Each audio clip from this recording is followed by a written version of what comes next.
Tulsi Gabbard Narendra మోడీని కలవడం, ఆ తర్వాత జరుగుతున్న పరిణామాలకు సంబంధించి పార్థసారథి పొట్లూరు గారికి సంబంధించిన ఒక కథనం చూద్దాం. Tulsi Gabbard director of national intelligence, America భారత పర్యటన, ప్రధాని మోడీజీతో భేటీ. డొనాల్డ్ ట్రంప్ అమెరికా అధ్యక్షుడిగా ప్రమాణ స్వీకారం చేసిన తర్వాత ఒక మంచి పని చేశాడు. అది ప్రపంచ దేశాలకు అమెరికా ఇస్తున్న USAID, United States Agency for International Development, Israel, ఈజిప్ట్కి తప్ప మిగతా అన్ని దేశాలకి నిలిపేశాడు. అదేదో బంగ్లాదేశ్కి నిలిపేస్తున్నట్టు ప్రచారం చేశారు. కానీ అది నిజం కాదు. యుఎస్ఎయిడ్ నిలుపుదల అనేది ఒక్కో దేశానికి ఒక్కొక్క ప్రభావం చూపిస్తుంది. మన దేశానికి వచ్చే సహాయం $228.2 మిలియన్ ఉంది, అంటే 1978 కోట్ల రూపాయలు. దీని ఇన్ఫ్రాస్ట్రక్చర్, వైద్యం మరియు ఇతర రంగాలకు ఖర్చు చేయాలి. మనకి యుఎస్ఎయిడ్ నిలిపేయడం మీద ఏదో ఘోరం జరిగిపోయింది, మోడీజీ ఆపలేకపోయారంటూ విమర్శలు చేస్తున్నారు. కానీ ఇన్ఫ్రాస్ట్రక్చర్, వైద్యానికి 1978 కోట్లు ఏ పాటికి పనికి వస్తాయి? ఆ మాత్రం డబ్బులు మన దగ్గర లేవా? మన దేశ సంగతి పక్కన పెట్టేస్తూ యుఎస్ఎయిడ్ నిలిపేయడం అనేది జార్జ్ సోరోస్కి చెందిన ఎన్జిఓలు తీవ్రంగా నష్టపోయాయి. చాలా దేశాల్లో జార్జ్ సోరోస్ ఫౌండేషన్కి చెందిన ఎన్జిఓలకి యుఎస్ఎయిడ్ నిధులు వెళ్తున్నాయి. ఎన్జిఓలు ప్రభుత్వాలు కూల్చడానికి మరియు ప్రభుత్వ వ్యతిరేక ఆందోళన చేసే వారికి ఆర్థిక సహాయం చేస్తున్నాయి. భారత ప్రధాని మోడీజీతో భేటీ అయిన తులసి గబార్డ్ ఎలాంటి సందేశం తెచ్చిందో తెలియదు. కానీ సందేశం చేరవలసిన వాళ్ళకి చేరుతున్నది. నకిలీ రైతు ఉద్యమంకి అడ్డుకట్టబడ్డది. పంజాబ్ రాష్ట్రం ధర్నాలకు కేంద్ర బిందువు అయింది. పంజాబ్ రాష్ట్రం ధర్నాలతో ఆర్థికంగా చాలా నష్టపోయింది. పంజాబ్ ముఖ్యమంత్రి భగవంత్ సింగ్ మాన్ పంజాబ్ ముఖ్యమంత్రి నిజం తెలుసుకున్నాడు అని అనుకోవడం భ్రమ. తప్పనిసరి పరిస్థితుల్లో కేజ్రీవాల్కి ఇష్టం లేకపోయినా ఆ మాట అనాల్సి వచ్చింది. మళ్ళీ నకిలీ రైతు ధర్నా కూర్చోబోతున్న నకిలీ రైతులకి, నకిలీ రైతు నాయకులకి షాక్ తగిలింది.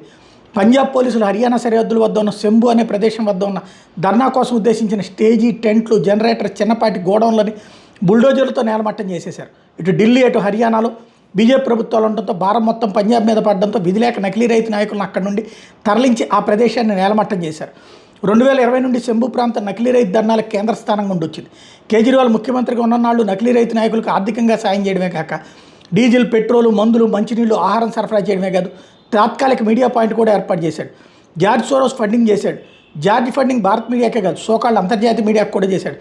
భారత్లో రైతుల మీద దౌర్జన్యం చేస్తుంది హిందూ నేషనలిస్ట్ ప్రభుత్వం అంటూ, అంతర్జాతీయ మీడియా హిందూ నేషనలిస్ట్ ప్రభుత్వం అంటూ రాయడం ఒక ఎత్తు అయితే, ది హిందూ పత్రిక కూడా హిందూ నేషనలిస్ట్ గవర్నమెంట్ అని ఇప్పటికీ రాస్తుంది. మరి ఇప్పుడు పంజాబ్ పోలీసులు శంభు దగ్గర ధర్నా పాయింట్ నేలమట్టం చేస్తే అదేదో చిన్న వార్తగా రాసే తప్పితే ఏదో ఘోరం జరిగిపోయిందంటూ ఉదరగొట్టలేదు. ఎందుకు? డబ్బులు ముట్టలేదనా? లేకపోతే పడగొట్టింది కేజ్రీవాల్ ఆ ప్రభుత్వమనే? ఎంతైనా డబ్బులు తీసుకున్నందుకు విశ్వాసం చూపించాలి కదా. 3 నెలల్లోపే తులసి గబార్డ్ 2 సార్లు భేటీ అయ్యారు మోడీజీతో. సందేశం క్రిస్టల్ క్లియర్గా వెళ్ళింది చేరాల్సిన వాళ్ళకి. బంగ్లాదేశ్ మాజీ ప్రధాని షేక్ హసీనా తిరిగి ఢాకా వెళ్ళడానికి నిర్ణయం జరిగిపోయింది.